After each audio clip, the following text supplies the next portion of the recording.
are we really all that surprised when we consider how technology continues to fail us over and over again in so many ways? Because it should be about impact. It should be about doing something that matters, not just putting in long hours because somebody says so.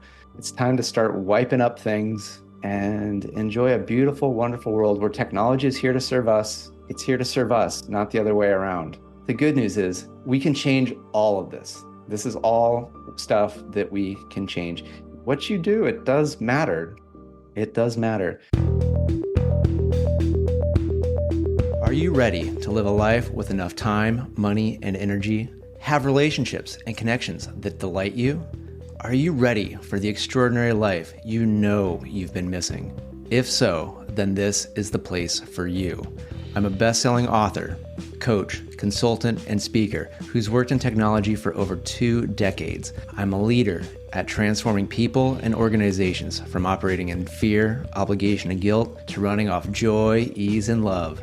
It's time for Engineering Emotions and Energy with me, Justin Wink, Ph.D. Why is technology bad? That's the question I'm going to be talking to today. So if you're watching this right when it comes out, this is about 2 weeks after the large CrowdStrike / Microsoft outage of so many key critical internet systems. A lot of people got impacted around the world. Most people did not know what CrowdStrike was. Now they just know it caused a huge pain in their life. I even have a friend who was in Las Vegas at the time and was supposed to be flying back, but all of the airline systems were down, or at least the ones for his airline was down, and he ended up having to take a 24-hour Greyhound bus trip back. And this is probably just the latest, biggest technology disaster that was a huge global scale, self-inflicted. It wasn't even, a cyber attack. There was no, security vulnerability. This was no Y2K issue waiting to happen. Yet, are we really all that surprised when we consider how technology continues to fail us over and over again in so many ways? This is just a big one that really hit people in a lot of critical ways, yet even just to the smallest things of where it just makes us feel like we're missing out, because it's like you get a beep or a vibrate or a whatever, and it's like, oh, is this somebody I want to hear from? Or, oh no, it's just something asking you, do I want to try Uber Eats for free? And it's just like, so why is technology bad? Like, this wasn't why I got into technology. And I will be going over three main points as to why technology is bad. So get ready to buckle up and enjoy these 3 parts that I'll be getting to. And I'm also going to be referencing a story that I read on Yahoo Finance that really got me motivated to do this topic as well, because I think it helps underline why technology is bad. Because I've been in the technology field way too long now. I mean, I got into it when I was like a teenager.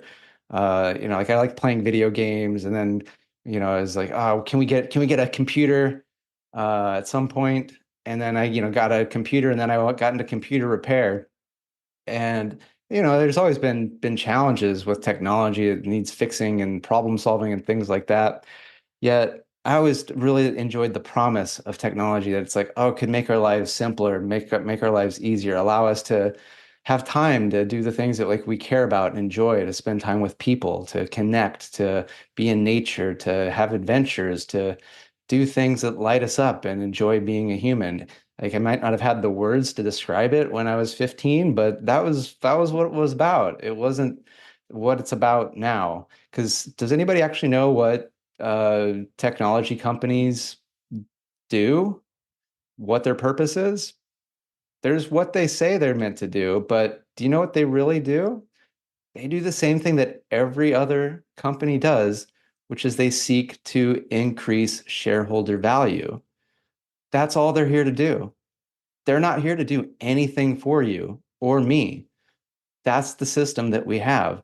And so there's a lot where people are worried about, like, what's AI going to do?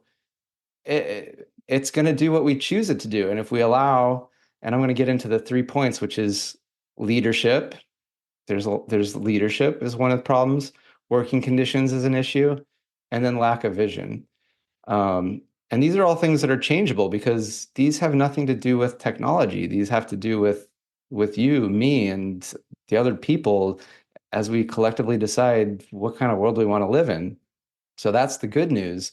So how did we get here? Or why are we here? And this is not a history class. This is a fun podcast about how to like improve your life and improve the world because it is kind of like improve your life, your world gets better and other people's gets better because people who are living a better life just tend to do better things. And so let's talk about leadership. Leadership is just bad across the board in most companies that are very, very large. Other than, they do what they're supposed to do is increase shareholder value. But when it comes to technology, I saw this article on Yahoo Finance, which I don't know, for some reason I like to get some of these articles, but the article's titled Gen Z job seekers should be willing to work for free, long hours, willing to do anything, says Squarespace Chief Marketing Officer Kinjil Mathur. So Squarespace is a $6 billion software service provider. A lot of websites you go to could be, hosted, partly created by Squarespace.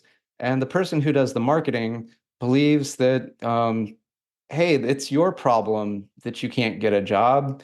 You just need to do anything and everything for free until maybe you get what you want, which seems a little odd. And in this article, she goes on to say that, like, when I was doing it, I'd go through the yellow pages, because that's how long this person's been at it. And I would just, do anything and whatever. I did what it takes because I didn't think just my finance degree was good enough. Um, and got that first internship, and then that led to another and another, and then just continue working hard and harder and harder. And if you've read my book, you're kind of like, I say fuck hard work because it should be about impact. It should be about, doing something that matters, not just putting in long hours because somebody says so. Because who's saying so? Mature? Yeah, it was funny. Like I was like, well, let's check out the Squarespace website and see what they're all about. Um, and one thing I found is funny is they have recognition highlighted.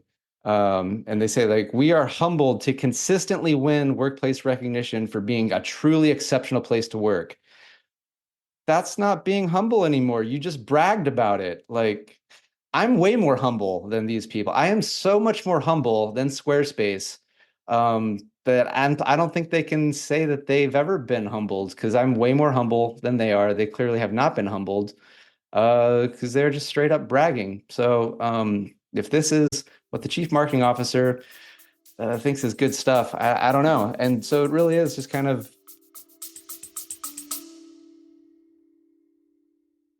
feeling overwhelmed by the daily grind. Imagine if you could pause, reset, and truly connect with a calmer, more fulfilled you. It's not just a dream, it's absolutely possible. Hi, I'm Justin, and I invite you to discover the life-changing techniques in my book, Engineered to Love. Right now, I'm offering a free chapter complete with guided audios that have already helped so many people find peace amidst the chaos. These aren't just any techniques. They're transformative practices designed to help you love yourself and engage deeply with the present moment, without even having to close your eyes to the world around you. So join us at engineeredtolove.com/sample and access your free guided session. It's time to bust the busyness and embrace the joy, ease, and love in your everyday life. Don't wait. Start your journey to a more relaxed and recharged you today, because you deserve to live a life you love. Visit engineeredtolove.com/sample. See you there. This is the leadership.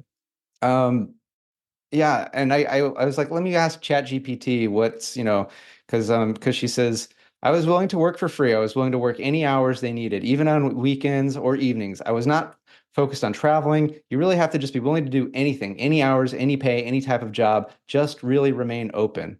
Um, so I find this is just a bad leadership. I mean, I asked ChatGPT, So I'm like, okay, let's ask technology what technology thinks of this concept of that. And ChatGPT says, what you just described, that could be volunteering if it's done willingly and for a nonprofit, charitable, community-based organization, which Squarespace is not. They are not. It says if it's in a work context where compensation is expected and not provided, it could be considered exploitation. And so I find that leadership that is saying, hey, you should just be exploitable because I got exploited as I was going up through the system. Like this is not good. This is not good leadership. This, that's just going to lead to just work harder, just do more. But what are we doing? Why are we doing things? Right. So that leads me to number two, which is the working conditions. These are horrible, awful working conditions, right? Um, and then people are under horrible, awful working conditions. They are not thinking their best. They're probably not thinking for the best of other people. And they are not thinking of probably just anything other than I don't want to lose my job because I don't want to be a failure. I don't want to be a disappointment. I don't want to I don't want to have to go through all of the struggle it took me to get this shitty job, right?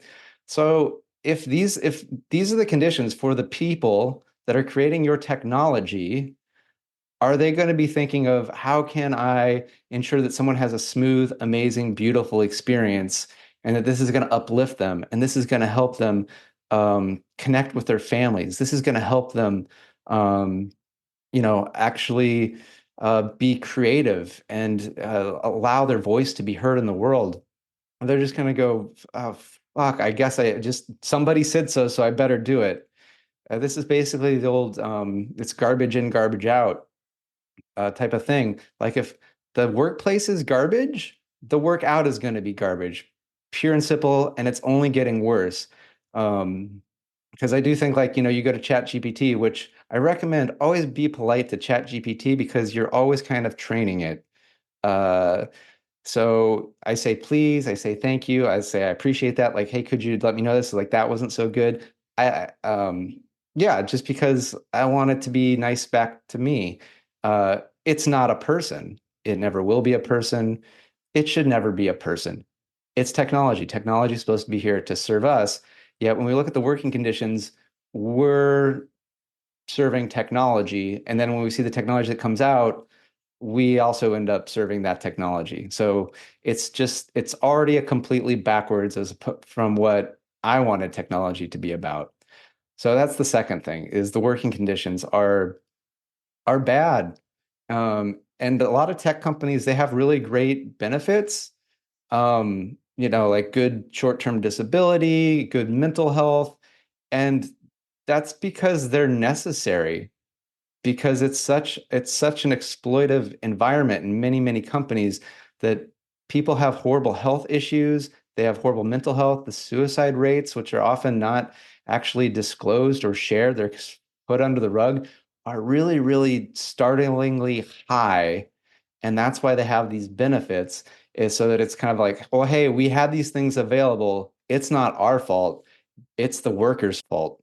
Because again, the leadership says, hey, you're just supposed to do whatever it takes. You're supposed to work hard, and that's your fault if something bad goes happen. Yeah, and one other kind of fun quote that comes from Martha, the chief marketing officer. I think it's just, I'm sure most other C-suite executives in large companies have these. Just Martha was said the quiet part out loud. Like, I don't know why they're sharing this. Like, so now don't go work at Squarespace. I would not advise you to use Squarespace because apparently they must treat most of their employees horribly. And eventually that's going to turn into a horrible product. So here's another quote that, oh, it's about hiring new people out of college. The list of criteria for people coming out of college or in college right now is so long, saying that the time will come that you can be picky. But for now, the advice is to flip the script.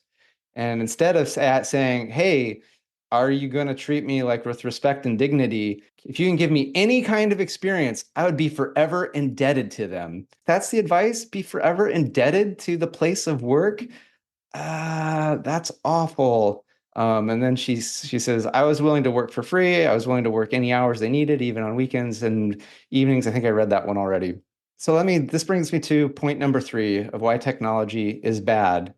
It's vision or lack of vision. The Squarespace vision is our vision is a future where everyone can be an entrepreneur. Apparently, so they don't actually have to pay people. Then they can just, negotiate to pay them nothing and go like, well, they're not even employees, so we don't actually have to abide by any sorts of rules or regulations that, might give somebody, certain number of hours or health care or anything.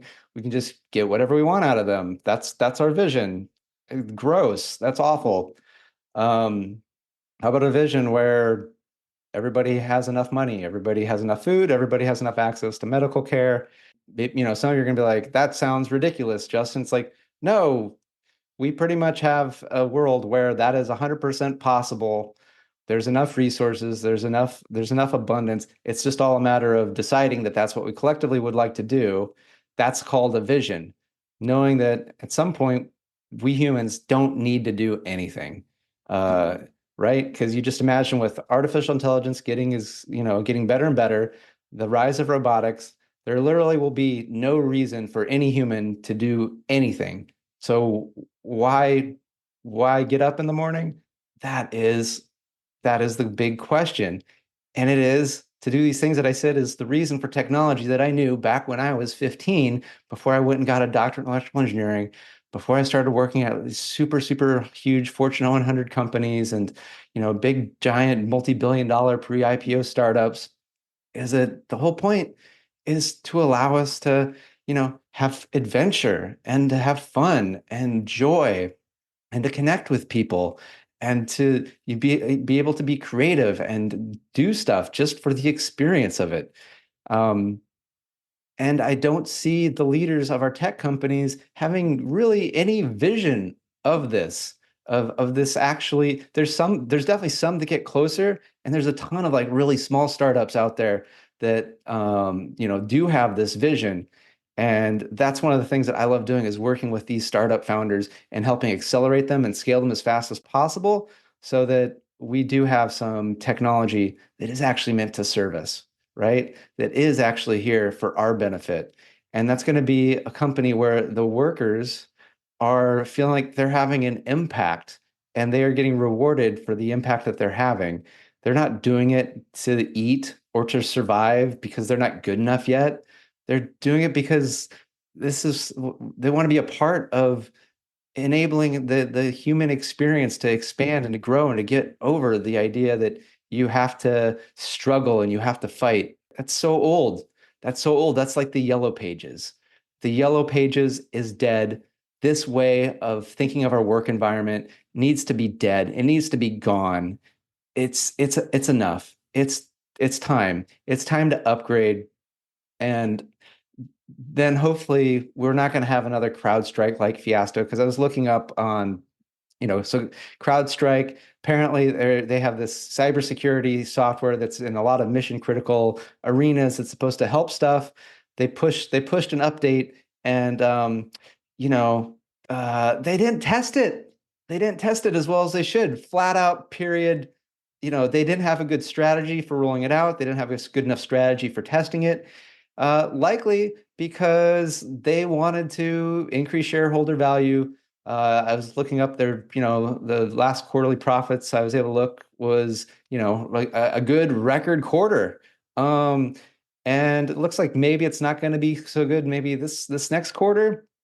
But again, that's an anomaly because usually companies just get away with this. They're able to get more money, they're able to improve the shareholder value, so they get encouraged for basically just like squeezing the blood out of the stone, and the stone being the workers and also the consumers. So it's we get less and shareholders get more, but to what end? To what end? The shareholders get all the money. We're all, even if you're a shareholder, you got to live in this world too, right? I don't know. I've always found it very interesting. A lot of people who are just like, I don't have any kids. Why should I pay for schools? Because bored kids will just do nonsense like cut up your car or beat you up or whatever because they're bored and they don't know better. So teach them things and so they do something else besides cause mayhem and whatever. So just from a pragmatic sense, like invest in people and invest in a vision. And I want to live in a world where we don't have a CrowdStrike downturn ever again. We are not saying that people that have invested heavily into their education and learning skills that they still haven't done enough and they need to be indebted to somebody who gives them a shot to do work for them for free. Um, and I like that there wasn't even any talk about doing this because this is your passion. And, if something is your passion, this is just like bullshit, admin, nonsense, crap work that was likely dumb. Um, because let me end on point four, which is back to leadership. A lot of leaders just have bad ideas. They're poorly thought out. I once worked with a principal engineer who he told me, he's like, yeah, when my boss, the director, tells me to do something, I wait until he tells me 3 times because most of the stuff he asks for, he doesn't even care about. So I just ignore it until he asks 3 times, and then I consider doing it. Um, and I found this to be very prudent and wise that most of the people in charge asking for stuff, they don't know. I even recognize a lot of times I ask for stuff and it's not that important or that thought out. And I'm always very happy when my producer, my executive assistant, kind of goes like, "Why are we doing this?" Or "What's do you still want me to do that?" And sometimes I'm like, "You know what? No, I don't need that." And other times, you know what? I'm glad you caught that. Yes, we should really do that. Yeah, because it's like we should be doing things that are thought out and of benefit and have impact. We shouldn't just be working hard. We shouldn't just be forcing people to do crap because we went through crap. It's that just leads to a shitty world. It's a shitty world. It's time to start wiping up things, tidy up, go clean, and enjoy a beautiful, wonderful world where technology is here to serve us. It's here to serve us, not the other way around. And it's only going to be that way when we have companies that are there to serve their worker and also there to serve their consumer and not just there to serve shareholders. So if you're wondering why technology is bad, that's why. That's the reason. And the good news is we can change all of this. This is all stuff that we can change. You can change it by, where you decide to work, what products you decide to buy, and also by, what regulations and stuff you decide to support or don't support. So do be mindful of like, hey, what's it like? Because what you do, it does matter. It does matter. So with that, I want to know what you think. What are some examples of technology like not working out very well? And how could technology be better? What are some of your ideas that can make technology good?